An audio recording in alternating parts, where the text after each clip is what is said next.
झारखंड विधानसभा budget सत्र के तीसरे दिन फिर से भाजपा विधायकों का हंगामा सदन के बाहर देखने को मिला।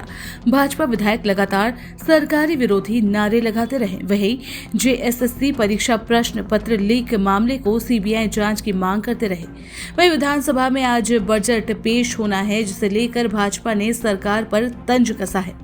भाजपा का कहना है कि पिछले बजट की पूरी राशि सरकार अब तक खर्च नहीं कर पाई है।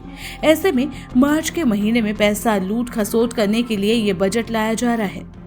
मंत्री मिथिलेश ठाकुर का विपक्ष पर जेएसएससी सीजीएल प्रश्न पत्र लीक की सीबीआई जांच की मांग पर जवाब। उन्होंने कहा, जिस तरीके से भाजपा वाले सीबीआई जांच की मांग कर रहे हैं, उससे लगता है कि उनके बीच से ही किसी ने प्रश्न पत्र लीक किया है, क्योंकि उनके अंदर काफी गुटबाजी है।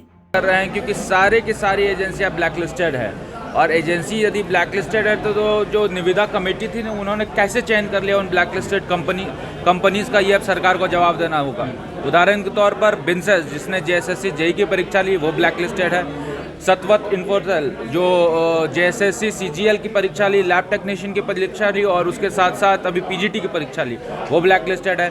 इतना ही नहीं, जेपीएससी 7 से 10 जिस कंपनी ने एग्ज़ाम लिया आईसीएन, वो पटना में बिहार में ब्लैकलिस्टेड है। तो क्या कारण है कि ब्लैकलिस्टेड कंपनीज़ को सरकार यहाँ हायर करती है? मुझे ऐसा लगता है कि सरकार जानबूझकर ब्लैकलिस्टेड कंपनीज़ को हायर करती है, और एसआईटी की जो जांच है वो सिर्फ और सिर्फ एजेंसी तक ही रहेगी। लेकिन एजेंसी किस प्रकार निविदा में आती है और निविदा पास कर जाती है, इसकी जाँच तो सीबीआई करेगी। इसीलिए हम लोग मांग कर रहे हैं। सरकार ने तो ऑर्गेनाइज तरीके से जो है पहले जेपीएससी पे घोटाला किया, और अभी ये जानते हुए दागी लोगों को जो है एजेंसी बनाया गया, जिनको कि बिहार में और कर्नाटक वगैरह में डिबार किया गया है। तो ये तो सरकार ने इसमें एक अपॉर्चुनिटी ढूंढा है पैसा कमाने के लिए, इसलिए सरकार कभी भी नहीं चाहेगी कि इसका जांच सही तरीके से हो। लेकिन हम लोग पूरा प्रयास करेंगे, पूरा दबाव सरकार पर बनाएंगे कि इस घोटाले की जांच जो है सीबीआई से कराई जाए। मैं पत्रकार मित्रों से जानना चाहता हूं कि 1 महीना हो गया, और 1 महीने में भी प्रश्न पत्र का लीक करता कौन है, कहां से लीक हुआ, वहां तक शासन और प्रशासन, राज्य की जेएमएम सरकार, कांग्रेस सरकार, आरजेडी सरकार नहीं पहुंच पाई है। आखिर 1 महीना बहुत होता है।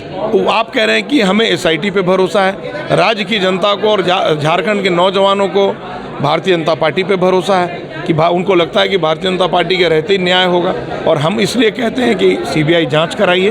अगर सीबीआई जांच हो जाएगा तो मुझे लगता है कि निश्चित रूप से न्याय होगा। देखिए, 1 महीने में इन लोगों ने रफा दफा करने के लिए दर्जनों अधिकारी जो एसआईटी में थे उनका तबादला कर दिया। आखिर क्यों तबादला किया? जब तबादला किया, अब नए अधिकारी आएंगे तो नए सिरे से जांच होगी।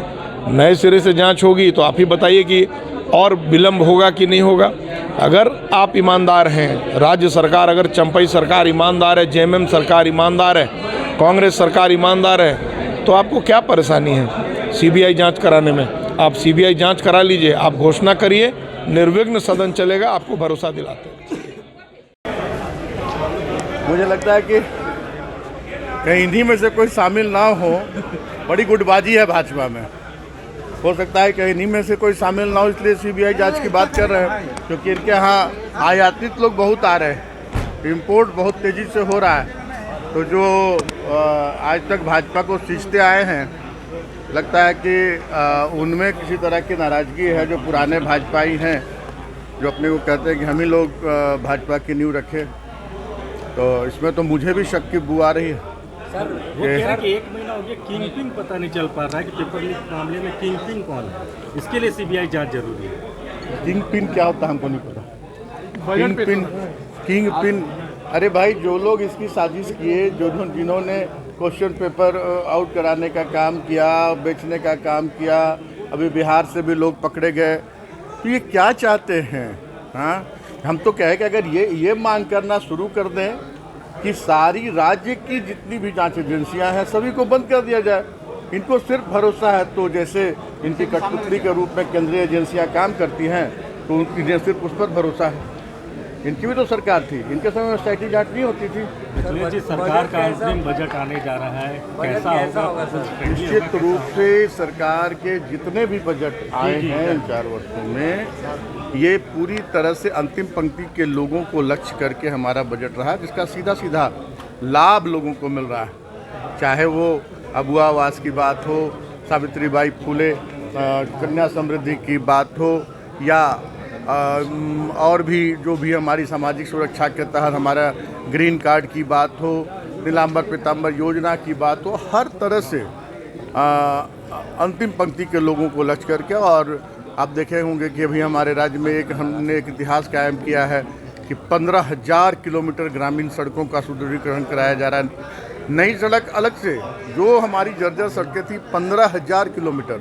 तो ये सब इसी सोच के तहत बजट में आप देखेंगे कि और भी हम झारखंड को कैसे समृद्ध बना सके और ज़्यादा से ज़्यादा झारखंड वासियों को हम जिनके लिए ये राज्य का निर्माण कराया गया, उनको उनका हक अधिकार दिला सकें।